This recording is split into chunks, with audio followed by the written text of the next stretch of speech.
use the word assimilate. Can a person go into an environment that is not culturally representative of who they are and still maintain their cultural, spiritual, and ethical identity? Yes. So then how do we then classify that as assimilation? I think the perception is that, when a black person or black man or black woman goes into a white environment to be successful, you have to be white. I think that's the sort of backdrop. That's the undertone. And maybe that was true once upon a time. Maybe in some circles it still is true today, but it's not true everywhere, and it's not true for everyone. I am who I am, whether I'm sitting behind this desk at this forum or behind my desk at my job. And it's perfectly acceptable for me to be that. Again, I work for a great company. I work with great people.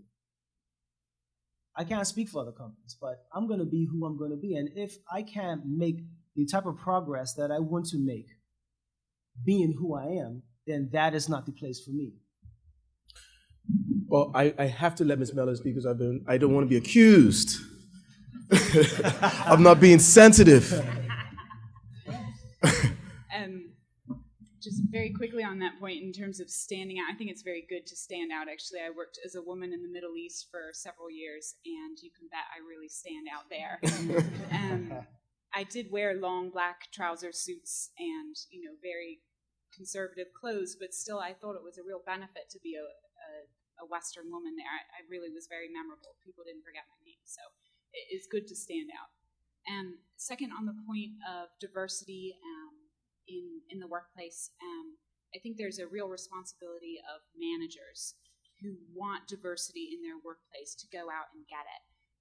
It's a responsibility for us, for those of us who do have power and who do hire people and who do manage a business, to understand how structural racism works, unconscious bias, to understand how these things work. It's our responsibility to learn that, and then to figure out how to hire a more diverse team in our own organizations. That is our responsibility, and I think we are seeing a lot of movement in that area where people in power do want to understand that and are learning. So, for example, for me, if I went out and hired people who I know from my own personal network, they are probably going to look like me, and those are the kind of candidates I'm going to get in roles. And if I only develop people in my team who I'm comfortable with and who are like me, they're probably going to look like me and come from a background like mine.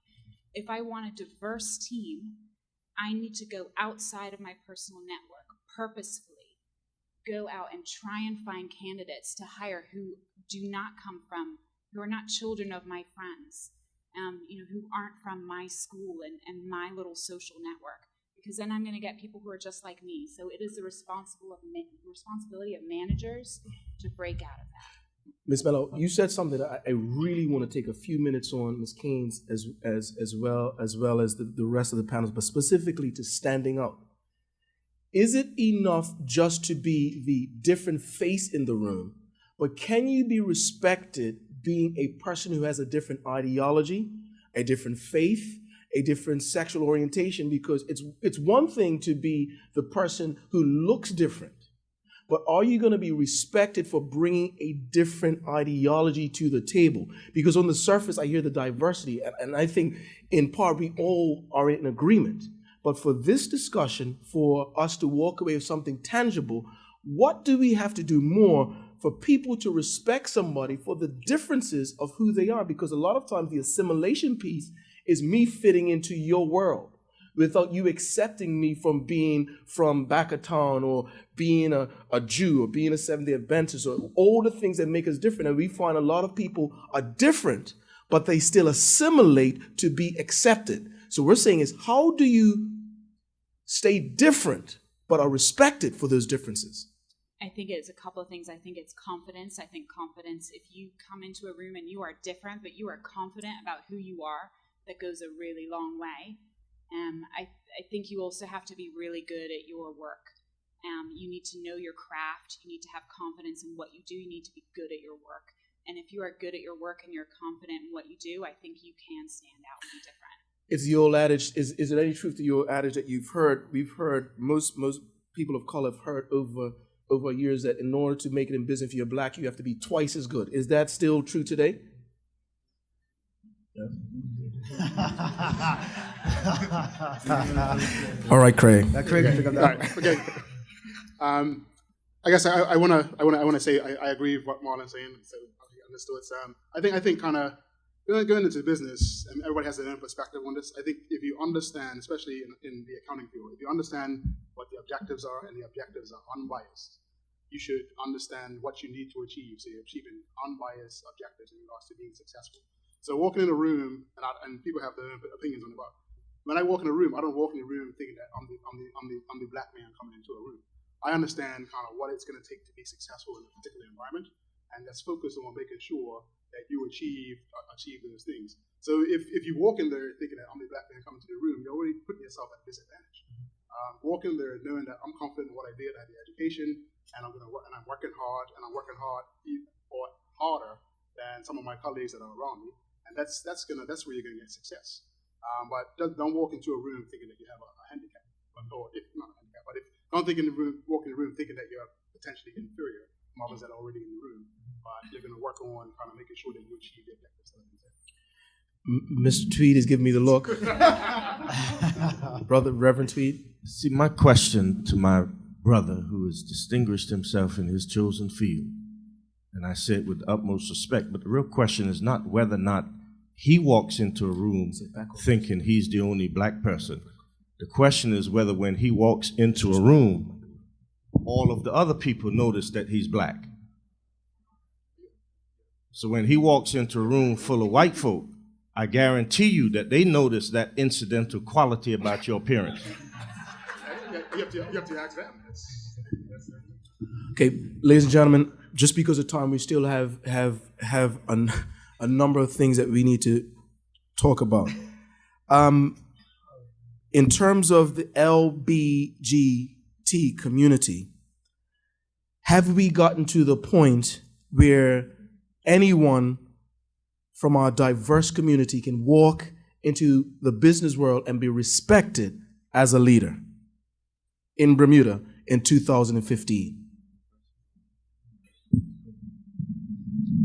I believe they can, and I think, again, it comes down to being comfortable with being different and being confident. But there's something about being LGBT that the rest of us don't appreciate, and that's that anyone who is LGBT in the workplace needs to come out to the workplace.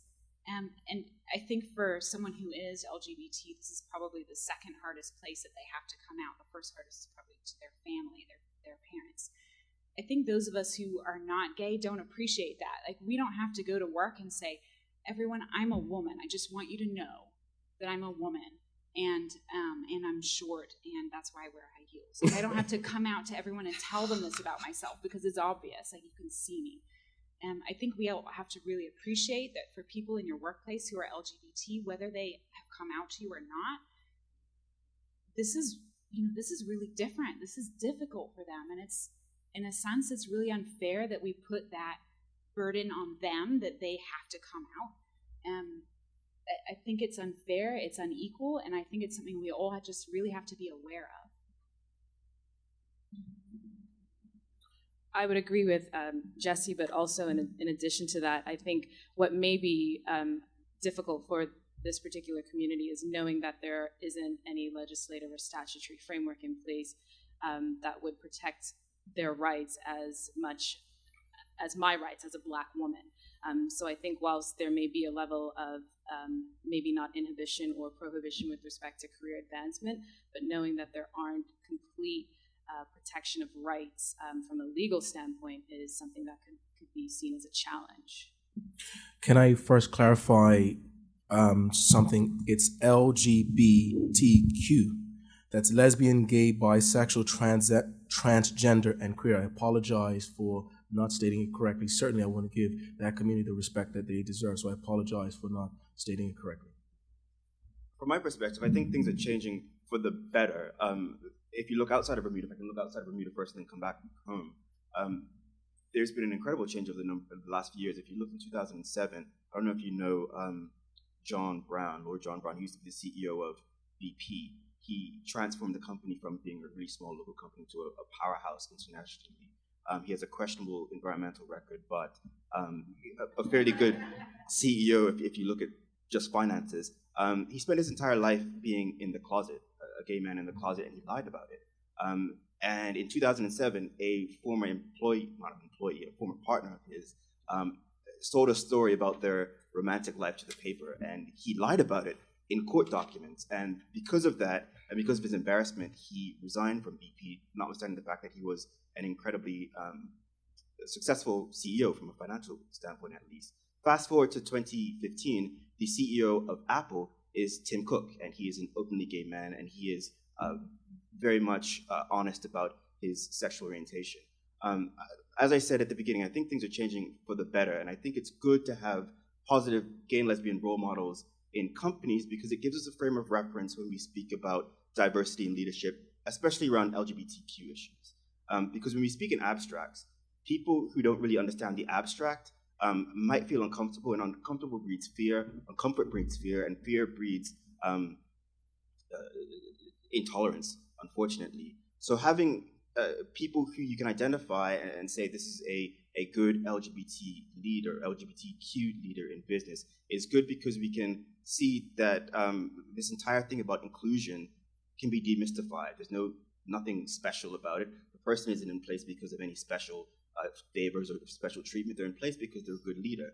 They're successful, they're competent, and they're recognized in that regard within their company. The last thing is that for all demographic groups that are underrepresented in business, it's important to have people that you can identify because for those of us who are visible minorities, non-visible minorities, it's good to be able to look up to somebody and see how they have navigated the path to leadership and what the leadership style is like. Because, as I said, part of being in the pipeline is being able to develop your own leadership style and experience things and experiment with leadership styles as well.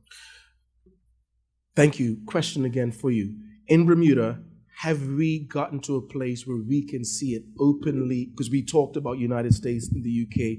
Have we gotten to the place in Bermuda where we can see someone from the community step forward and say, here I am, and lead, and not have any sort of proclivities in leading, any problems with leading? Have we gone to that point in Bermuda in 2015? I think so, because that issue will be a business-specific issue. And unfortunately, I think international business is slightly ahead of the curve than many local businesses because they've had in place policies that protect LGBTQ people for some time.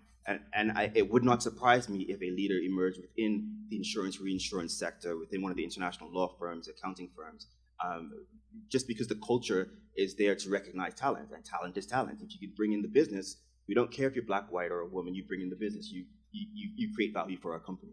Okay, we're going to go here, Christy, and then we're going to go to Reverend Tweed. Brother Keynes, we're not there yet. As a country, we're not there yet in terms of embracing diversity on that level, in terms of respecting the rights of the LGBTQ community in this country. You have persons that live within the closet because we are not there as a community.